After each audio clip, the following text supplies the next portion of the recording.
If you're thinking of starting a business in 2025, you are that aspiring entrepreneur, you're fired up and you're ready to get started, you're probably gonna make a lot of mistakes along the way unless you're a superhuman. That's definitely what we did. We started our business around 5 years ago, and along the way we've made plenty of mistakes. These days we're doing multiple six figures in profit, and in case you do not want to do the same mistakes we did, then make sure you give this video a watch. I'll just walk you through a couple of things that in my opinion are very important for aspiring entrepreneurs that you need to know. But without any further ado, let's get started. So the very first thing that you should get right, and that's an absolute basic thing, is make sure that you're choosing the right business model. And when it comes to the right and the wrong business model, it probably depends very much, and it also depends on like what are your skills in the first place. But generally speaking, like if you're just getting started and you do not have like tons of capital that you just can use and burn, then a couple of businesses that I would not recommend are, for example, restaurants.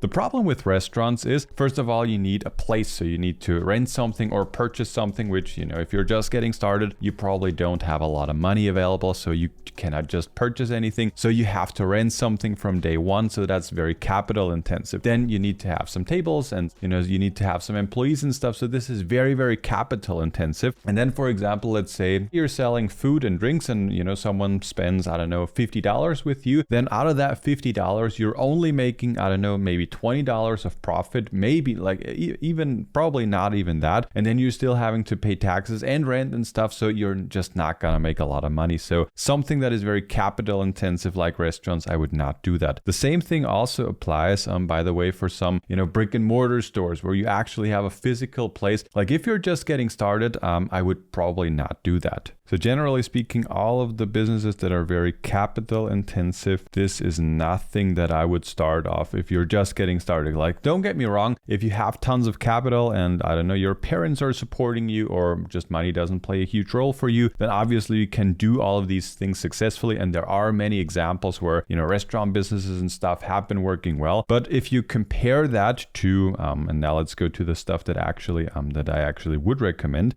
For example, something like, an SMMA, which is a social media marketing agency. To get that business ready and launched, like you basically don't need a lot of stuff. Like what do you need? You maybe need a computer, probably need a laptop, and you have that already probably. You might need a smartphone. You maybe even need a camera, but you could probably get away with using your smartphone just fine. And other than that, like that is basically it. You might need to purchase, an editing software. You might need to go with Canva Pro. That's $100 per year. But other than that, you can get started. You don't need to hire anyone. You don't need to, rent something. Like you can do this from your home base, basically. So that's very easy business to get started. The same thing applies to, generally speaking, any service-based business where, again, you're just servicing others and you're not physically selling anything. And the same thing also applies to any online business. So whenever you're doing something online, whether it's, selling a physical product, again, requires some capital, but if you're selling some courses or communities and stuff, this is something where you do not need a lot of capital at the beginning, and that's how you can get started super fast and super easy. So in my opinion, this is the absolute basis that you need to get right. Like if you're choosing the wrong business model in the first place, then it's just gonna be very, very difficult to get your business off the ground. But I think that's the basis. You probably knew that already. Now let's go to the next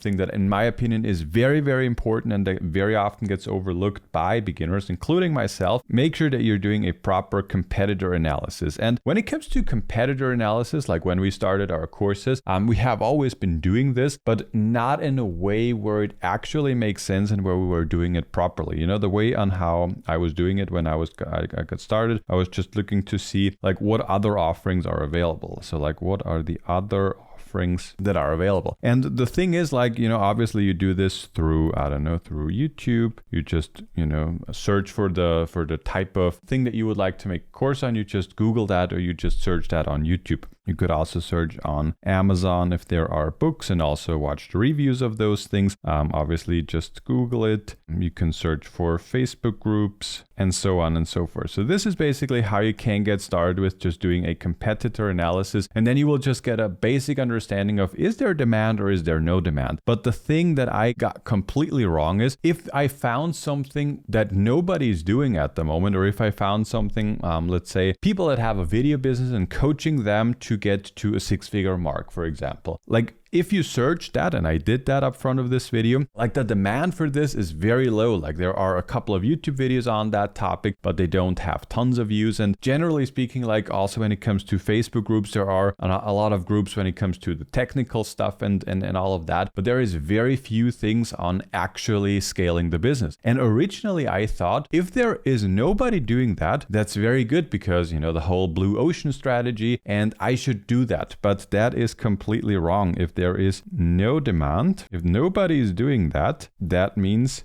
don't do it.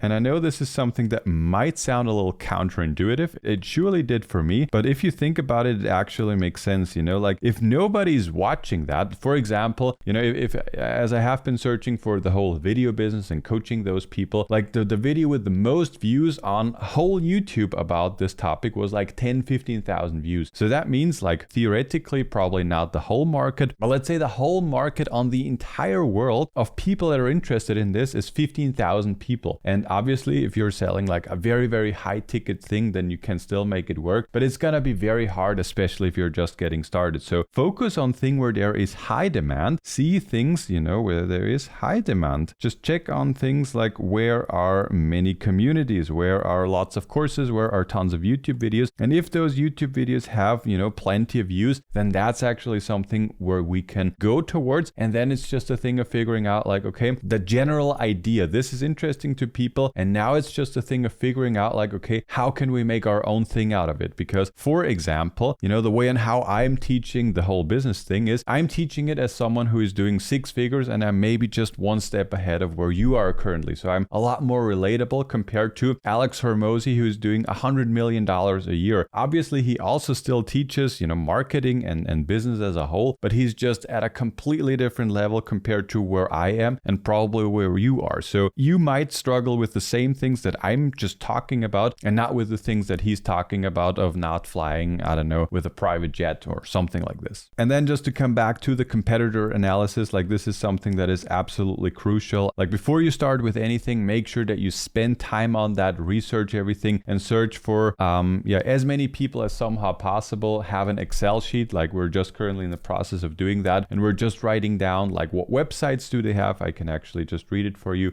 Link to the website, link to the YouTube channel, link to the landing page, structure of the funnel, what kind of products do they have? Is it a coaching? Is it a course? Is it a mastermind? Is it a community? Whatever it is. What kind of lead magnets do they have? And general notes, like all of the things that I have been noticing. And this is basically how I'm just going through all of the different things. And this is how new products, you know, get started for me instead of me just, you know, using ChatGPT and it tells me like who is my ideal persona. That's not how it works. That's, you know, that's easy and that sounds good, but that's not how you actually create a business that's, you know, that's something that people actually want. So make sure that you do a proper competitor analysis. And if that's something that you would like to dive even deeper, then make sure to just write it down in the comments. I can definitely make an even more in-depth video on that. And then step number 3, something that is also very, very crucial and something that probably more or less any beginner makes wrong. And that is make sure that you sell as fast as somehow possible. And when it comes to selling, I don't mean to sell the business.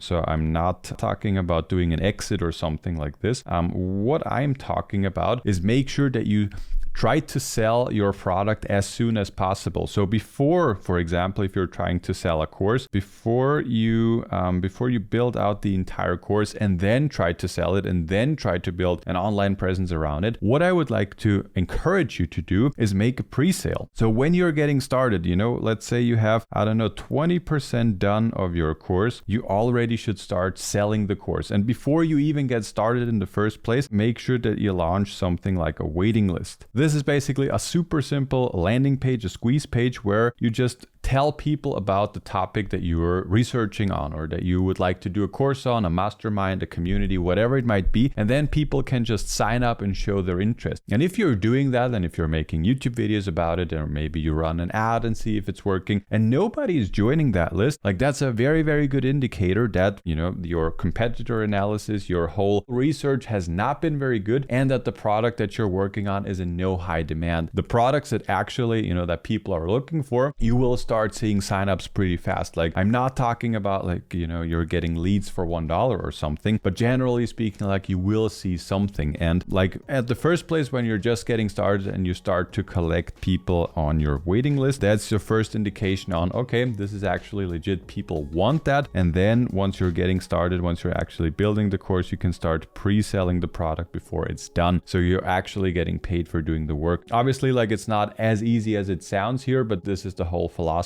and the whole, you know, the whole thing that we have been doing wrong at the beginning when we got started, and the whole thing that we're doing differently these days. So in case that's interesting for you, in case you would like to learn more about that, work closer with us, scale your business, launch your business, just make sure to write it down in the comments. We currently don't have a waiting list, but just let me know. Just write it down in the comments and we might get in contact with each other. You can also send me an email at julian@smartphonefilmmakingpro.com, and I'm very happy to help you out. In case you have not seen the video about my goal setting framework for 2025, then make sure to click this video over there.